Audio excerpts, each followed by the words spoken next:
की बात है कि हमारी मैडम आएगी तो कम से कम दाल भात देगी। बीजेपी सब कहते हैं सर, लेकिन हमारे लिए यहाँ पे कोई नहीं आ रहा है, हमको पूछने के लिए नहीं आ रहा है। लेकिन माननीय मुख्यमंत्री जी ने बिल्कुल ध्यान नहीं दिया। बोले थे, आश्वासन तो दिया था ना, सामने आमने सामने आश्वासन दिया। सो गाइस, इस वक्त हमें जसपुर के रणजीता मैदान के पास और यहाँ पे आंगनबाड़ी कार्यकर्ता लोग हड़ताल पे बैठे हैं फ्रेंड्स। आइए इनकी क्या क्या मांगे हैं उनको जानते हैं। आंगनबाड़ी कार्यकर्ताओं की रैली है फ्रेंड्स, आज जानेंगे हम इनकी क्या क्या मांगे हैं। तो हमारे साथ हैं अध्यक्ष महोदया जी, जो उनसे जानेंगे इनकी क्या क्या जायज़ मांगे हैं और इनके मांग पूरा नहीं होने की स्थिति में लोग क्या करने वाले हैं। कविता जी। सर, हम आज यहाँ हमारा 28 तारीख से स्टार्ट है धरना प्रदर्शन हमारा। और रही बात शासन प्रशासन से, तो हम लोग तो 4 साल से लगे हुए हैं। आंगनबाड़ी कार्यकर्ता सहायिका जो है, तो सरकार सुन नहीं रही है आप लोगों की? बिल्कुल नहीं सुन रही है, बल्कि उल्टा दमन की नीति अपना रहा है शासन हमसे। पहली बात तो बता दें, कुछ जन घोषणा पत्र में उन्होंने कहा था, जब सरकार आने वाला था, हमारी ये सरकार भूपेश सरकार की आने वाली थी, उस समय जन घोषणा पत्र में उन्होंने कहा था कि नर्सरी शिक्षक का दर्जा देंगे और कलेक्टर दर पर मानदेय देंगे आंगनबाड़ी कार्यकर्ता सहायिकाओं को। लेकिन वो 2 महीने का समय तो दिया था कि हमारे आने के बाद, सत्ता में आने के बाद 2 महीने में हम करेंगे, लेकिन 2 महीना को 4 साल बीत गया। 4 साल में 1 रुपया भी हमारे लिए फूटी कौड़ी तक नहीं दिए। उसमें उसको छोड़िए, लेकिन जो कहा सो किया। जो मुख्यमंत्री जी 36 वादे में जो गिना रहे हैं, 25 वादे गिना रहे हैं कि हमने पूरा कर दिया, जन घोषणा पत्र में किए गए वादे थे, उसमें से 21 नंबर में आप देखेंगे तो लिखा हुआ है कि आंगनबाड़ी और रसोइयों को मानदेय वृद्धि। ऐसा कुछ भी नहीं है। लेकिन माननीय भूपेश बघेल जी ने झूठा वाहवाही के लिए ये प्रचार प्रसार मतलब करके हमको ये आज धरना पर बैठने के लिए मजबूर किए हैं।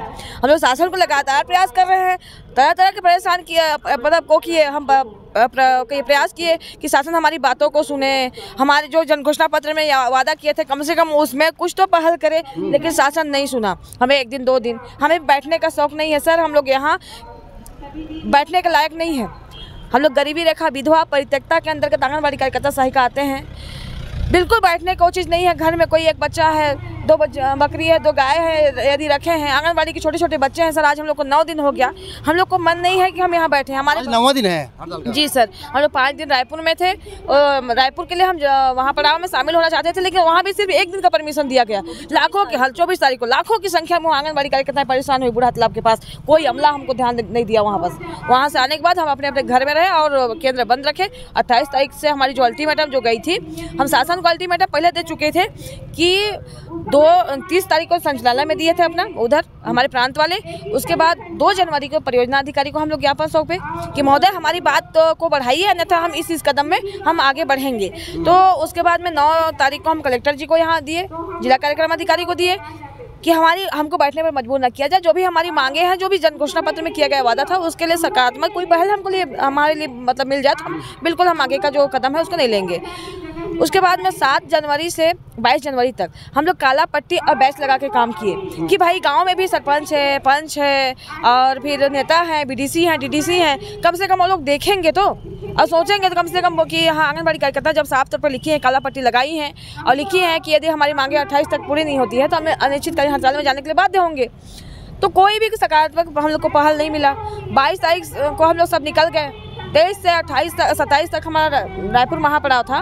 23 तारीख को निकल गए हम लोग, वहाँ पे हम लोग पूरा भटक रहे हैं। 24 तारीख को सिर्फ 1 दिन का परमिशन मिलता है और फिर 24 तारीख के बाद में हमको वहाँ से बोल दिया जाता है कि जाओ आप सब भी, यहाँ परमिशन नहीं है। अब आके हम जिला में बैठने के लिए बाध्य हैं। यदि हमारी मांगे पूरी नहीं होती है तो हम तो बैठेंगे भैया, क्योंकि एक 2 मांगे क्या क्या है उनको पढ़ के सुनाएंगे। एक हमारी विशेष मांगे, हमारी मुख्य मांगे तो ये है कि जो सरकार जो है जन घोषणा पत्र में, इसमें फर्स्ट मांगे हैं कि आंगनबाड़ी कार्यकर्ता सहायिकाओं को शासकीय कर्मचारी घोषित किया जाए और शासकीय कर्मचारी घोषित किए जाने तक सरकार द्वारा अपने जन घोषणा पत्र में घोषित नर्सरी शिक्षक पर उन्नयन एवं कलेक्टर दर पर वेतन तत्काल दिया जाए, इसका है सर। और दूसरी मांग है हमारी आंगनबाड़ी सहायिकाओं को कार्यकर्ता के पद पर रिक्त पद पर 100% कार्यकर्ताओं को सुपरवाइजर पद पर 100% पदोन्नति किया जाए।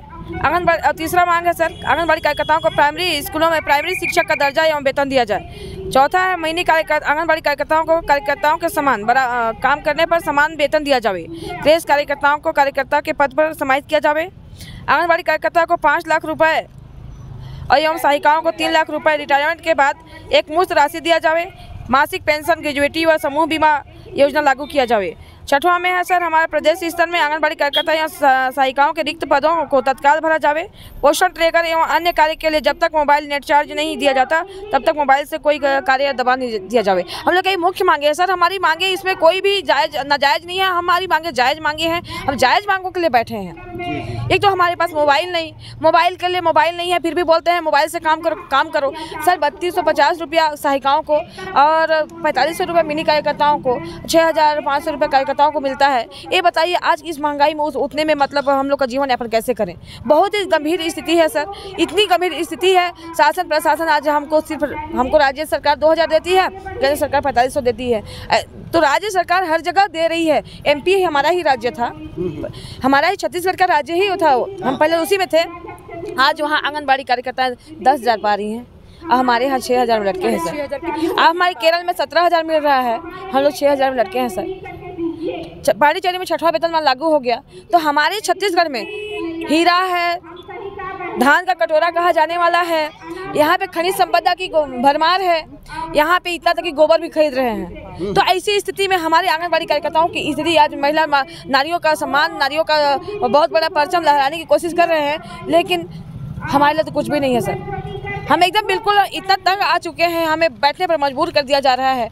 अब हम तो बैठना भी नहीं चाहते। यदि हमारी सरकार आज हमारी मांग पूरी कर देती है तो हम शाम तक घर में वापस हो जाएंगे। और हमारे जो घर में छोटे छोटे आंगनबाड़ी का हमारे जो बच्चे भी हैं, और आंगनबाड़ी में जो छोटे छोटे बच्चे हैं, गरीब परिवार के बच्चे हैं, पहाड़ी क्षेत्र के बच्चे हैं, वो हमारी आस में 9 दिन से हमारे आंगनबाड़ी के ताला को देख रहे हैं सर। बहुत दुख की बात है कि हमारी मैडम आएगी तो कम से कम दाल भात देगी, हमको कम से कम हमको कुछ खाने के लिए मिलेगा, लेकिन ऐसा कुछ भी नहीं हो रहा है सरकार की ओर से। और लगातार हम लोग परेशान हो रहे हैं। ये परेशानी हमारे लिए हम बयान नहीं कर सकते हैं, और नहीं आज कांग्रेस बीजेपी सब कहते हैं सर, लेकिन हमारे लिए यहाँ पे कोई नहीं आ रहा है, हमको पूछने के लिए नहीं आ रहा है। ना हम रायपुर गए तो हमको पूछने के लिए कोई आया।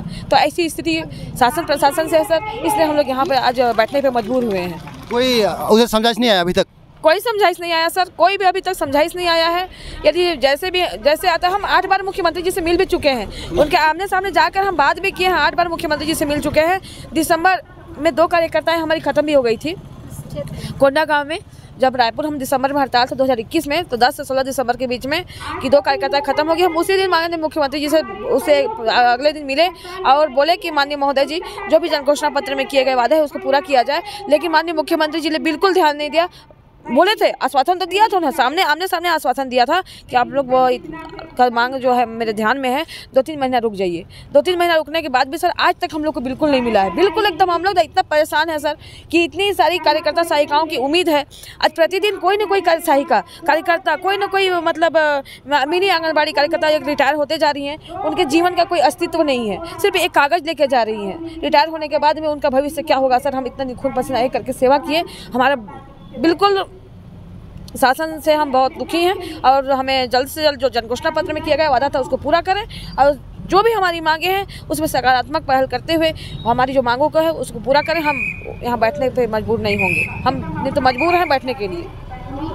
जी सर। जी धन्यवाद। अभी बोले कुछ? नहीं, वो कविता बहन जो बोली है और सब जायज़ बात को बोली है, और शासन उनके कम से कम आंसू और दर्द भरा आवाज़ को सुने और हम लोग का हेल्प करे, और जो भी उनकी मांग वो पूरा करे, बस यही आशा रखते हैं। जी धन्यवाद। अभी बोलेंगे? हाँ, ये भी बोलेंगे। जो कविता बहन बोली वो जायज़ मांग है, और हम लोग परेशान हैं, और हम लोग का यही कहना है कि जब तक हमारा मांग पूरा नहीं होती है, लिखित आदेश नहीं मिलता है, हम लोग धरना पर बैठे रहेंगे। और हमारा जो आंदोलन है वो रुकेगा नहीं, आंदोलन रुकेगा नहीं, हमारा आंदोलन आगे जाएगा, चाहे जो कुछ भी हो जाए। हम अपना जायज़ मांग लेके रहेंगे और हम लोग हटेंगे नहीं, यही हम लोग का निवेदन। जी धन्यवाद। अभी बोलेंगे कुछ? जी हम जो है हमारी मांगे सरकार जल्द ही पूरी कर दे। हम महिलाओं को ऐसे रोड में ना लाए। अगर हमारी मांग जल्द ही पूरा हो जाती है तो हम हड़ताल तोड़ देंगे, और जब तक हमारी मांगे पूरी नहीं होगी, आज तो हम आए हैं, कल के दिन हम अपना पूरा परिवार लेके आएंगे रोड में। जी धन्यवाद। तो अभी बोलेंगे कुछ?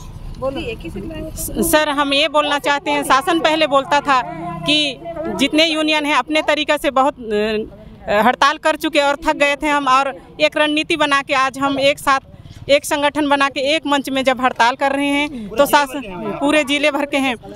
तो सर देखिए अभी भी सरकार के कानों में सुनाई नहीं दे रहा है। पहले तो बोलता था कि एक यूनियन को कि मुट्ठी भर भी नहीं है कार्यकर्ता हैं, तो आज देखिए पूरे संयुक्त मंच बना के आज हम शासन के सामने खड़े हैं तो भी वो हमारी नहीं सुन रही है। तो जब तक वो हमारी मांगे पूरी नहीं करती है, हमारी कलेक्टर दर नहीं देती है, तब तक हम अनिश्चितकालीन हड़ताल में बैठे रहेंगे और डटे रहेंगे। जी धन्यवाद। बेटा देखिए हमारी आंगनबाड़ी कार्यकर्ताएं रो रो के अपनी आँखों की आंसू सुखा दे रही हैं। कब तक रोएंगी, कब तक रोएंगी। कहा जाता है बच्चा जब जब रोता है तब तक उसकी माँ दूध पिलाती है। हम तो रो रो के इस शासन से थक गए। तो सरकार हमारी मांगों को, अपनी आंसुओं को पोंछते हुए आज हमारी मांगों को जल्दी से जल्दी पूरा करे और हम अपना धरना रैली या अपना हड़ताल को वापस लेके घर में रहेंगे और आंगनबाड़ी केंद्र खोल लेंगे। तो हम शासन से यही अनुरोध है कि वो हमारी मांगों को जल्दी से जल्दी पूरा कर दे। हम थक चुके हैं, रो के हमारे आंसू सूख चुकी है, कितना रोएंगे। जी धन्यवाद। सीनियर दीदी कुछ दो लाइन बोलना कुछ गवर्नमेंट को रिक्वेस्ट। गवर्नमेंट का रिक्वेस्ट देखिए, हम लोग 40 वर्षों से काम कर रहे हैं इसमें, अभी तक मानदेय जहाँ के तहाँ स्थिर है, 1 इंच भी नहीं बढ़ा। महंगाई इधर बढ़ते जा रहा है, हमको मानदेय उतने मिल रहा है। 40 वर्ष में गवर्नमेंट सर्विस वाले कहाँ से कहाँ चले जाते हैं। अब हमें ये देखना ये होगा कि सरकार इनकी कब सुनेगी। अभी तो फिलहाल हड़ताल पे हैं जसपुर के अपने बाल बच्चों को, रणजीता अपना परिवार चलाने में हमको सुविधा रहे। बस मैं इतना कहूँ। जी धन्यवाद।